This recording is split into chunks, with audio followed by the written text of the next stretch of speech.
അതിമനോഹരമായൊരു skit ഇപ്പോൾ power ടീമിന്റെ നേതൃത്വത്തിൽ അവിടെ അവതരിപ്പിച്ചു. അത് അഭിനയിക്കുകയായിരുന്നില്ല, ജീവിക്കുകയായിരുന്നു. ആ സ്കിറ്റ് കഴിഞ്ഞപ്പോഴേക്കും വാസ്തവത്തിൽ അവിടെയുള്ള കഠിന ഹൃദയരായ പല വ്യക്തികളുടെയും ഹൃദയം മെഴുകുപോലെ ഉരുകി ഒലിച്ചു പോകുന്ന കാഴ്ച കാണുവാൻ സാധിച്ചു. അപ്സരയും നോറയും, എന്തിനേറെ പറയുന്നു അഭിഷേക് ജയദീപ് വരെ പൊട്ടിക്കരയുന്ന രംഗങ്ങളാണ് കാണുവാൻ കഴിഞ്ഞത്. എന്തായിരുന്നു ഈ സ്കിറ്റിന്റെ ഏറ്റവും പ്രധാനപ്പെട്ട സന്ദേശം? കാളച്ചന്തയിൽ കാളകളെ നിർദാക്ഷിണ്യം വില പറഞ്ഞു വാങ്ങിക്കൊണ്ടുപോകുന്നത് പോലെ സ്ത്രീധന കമ്പോളത്തിൽ പെൺകുട്ടികളെ വില പറഞ്ഞ് വില പേശി വാങ്ങിക്കൊണ്ടുപോകുന്ന പല നരാധമന്മാർക്കും കഠിന ഹൃദയന്മാർക്കുമെതിരെയുള്ള അതിശക്തമായൊരു സന്ദേശമായിരുന്നു ഇത്. ഒരു പെൺകുട്ടിയെ നിരന്തരം വേട്ടയാടുകയാണ് സ്ത്രീധനത്തിന്റെ ബാക്കി തുകയ്ക്ക് വേണ്ടി ഭർത്താവ്.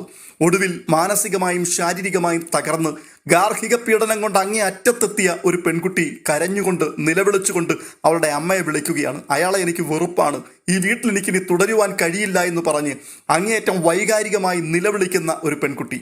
ആ പെൺകുട്ടിക്ക് അവളുടെ അമ്മ കൊടുക്കുന്ന മാനസിക ധൈര്യം, മോള് കരയരുത്, മോൾക്ക് ഏത് നിമിഷവും ഈ വീട്ടിലേക്ക് മടങ്ങി വരാം, നിനക്ക് ഞങ്ങളുണ്ടാകും ജീവിതകാലം മുഴുവനും. നിന്റെ ആഗ്രഹമായിരുന്നില്ലേ വിവാഹം? നീ പഠനമൊക്കെ നിർത്തിയിട്ട് പെട്ടെന്ന് വിവാഹിതയായി പോവുകയായിരുന്നില്ലേ? പക്ഷേ മടങ്ങി വന്നോളൂ, പഠിപ്പിക്കാം, പഠിച്ച് നല്ല ജോലി ചെയ്ത് സ്വന്തം കാലിൽ നിന്നുകൊണ്ട് നിനക്ക് മുൻപോട്ട് ജീവിക്കുവാൻ കഴിയും, നിനക്ക് മടങ്ങി വരാം എന്ന് പറഞ്ഞുകൊണ്ട് വിളിക്കുകയാണ്. ഇവിടുത്തെ അമ്മ ശ്രീരേഖയാണ്. സ്ത്രീധനത്തിന്റെ പേരിൽ വേട്ടയാടപ്പെടുന്നത് ശരണ്യയാണ്. ഗബ്രിയാണ് ഭർത്താവായിട്ട് അഭിനയിക്കുന്നത്.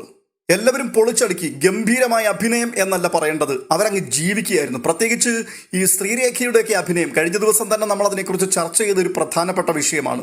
ശ്രീരേഖയ്ക്ക് ബിഗ് ബോസിൽ നിന്നും പുറത്തേക്ക് ഇറങ്ങിക്കഴിഞ്ഞാൽ നല്ല നല്ല വേഷങ്ങളിൽ മലയാള സിനിമയിലേക്ക് കയറി പറ്റുവാൻ കഴിയട്ടെ എന്ന് തന്നെയാണ് ഞാൻ ആഗ്രഹിക്കുന്നത്. അത്രമാത്രം ഗംഭീരമായിട്ട് അഭിനയിക്കുവാൻ അവർക്ക് കഴിവുണ്ട്. ശരണ്യയും പൊളിച്ചടുക്കി. ആ ഒരു സ്കിറ്റിനൊടുവിൽ അവർ സമൂഹത്തോട് വിളിച്ചു പറഞ്ഞൊരു കാര്യമുണ്ട്. സൊസൈറ്റിയെ ഭയന്നാണ് പല ആൾക്കാരും മക്കളുടെ മുമ്പിൽ നിസ്സഹായതയോടുകൂടി നിൽക്കുന്നത് എന്ന് പറഞ്ഞാൽ എങ്ങനെയെങ്കിലും കടിച്ചു പിടിച്ച് അവിടെ നിൽക്ക്, സമൂഹം എന്തു പറയും, ഡിവോഴ്സായി വീട്ടിൽ വന്ന് നിൽക്കുന്നു എന്നൊക്കെ പറഞ്ഞു കഴിഞ്ഞാൽ ആൾക്കാർ എന്തൊക്കെയായിരിക്കും പറഞ്ഞു പിടിപ്പിക്കുവാൻ തുടങ്ങുന്നത്. നീ ശരിയല്ലാത്തത് കൊണ്ട് നിന്നെ അവർ പറഞ്ഞു വിട്ടു എന്ന് മാത്രമേ സമൂഹം പറയുകയുള്ളൂ. അതുകൊണ്ട് എങ്ങനെയെങ്കിലും എൻ്റെ മക്കൾ കടിച്ചു പിടിച്ച് അവിടെ നിൽക്കാൻ ശ്രമിക്കുക, 2 കുഞ്ഞുങ്ങളുണ്ടായിപ്പോയില്ലേ, അതുകൊണ്ട് അവരെയെങ്കിലും നോക്കി നീ അവിടെ പിടിച്ചു നിൽക്ക് എന്നൊക്കെ പറഞ്ഞ് മക്കളെ കുരുതി കൊടുക്കുന്ന മാതാപിതാക്കൾ. സത്യം പറഞ്ഞാൽ അവരും ആഗ്രഹിച്ചുകൊണ്ടല്ല, മറ്റൊരു വഴി അവരുടെ മുൻപിൽ ഇല്ലാത്തത് കൊണ്ടാണ്.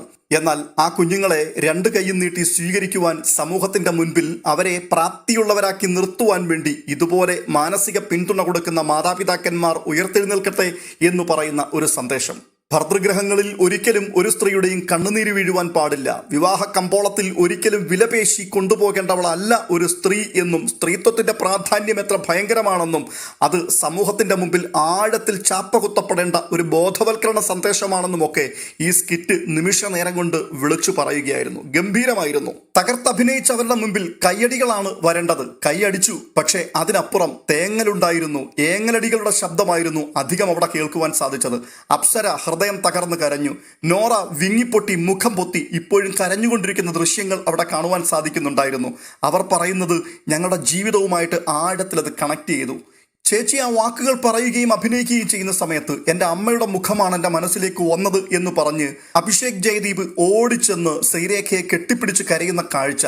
ശ്രീരേഖ ഒടുവിൽ 2 കൈയും വിടർത്തിക്കൊണ്ട് വിളിച്ചു പറയുകയാണ്, എത്ര മക്കളാണ് എനിക്ക് ഈ വീട്ടിൽ, ഒരാളെ പോലും പ്രസവിക്കാതെ മുട്ടാളന്മാരുടെ അമ്മയായി മാറുവാനുള്ള ഭാഗ്യം എനിക്കുണ്ടായല്ലോ എന്ന് പറഞ്ഞ് ശ്രീരേഖ സന്തോഷിക്കുന്നു. ഒരു ഭാഗത്ത് അപ്സര കണ്ണുനീരൊഴുക്കുന്നു. അതെ, കണ്ടിരിക്കുന്ന ഏവരുടെയും കണ്ണു നനയിക്കുന്ന ദൃശ്യങ്ങൾ ഇന്ന് വൈകിട്ടത്തെ BB+ തീർച്ചയായിട്ടും ഉണ്ടാകും. കാണാൻ മറക്കരുത്.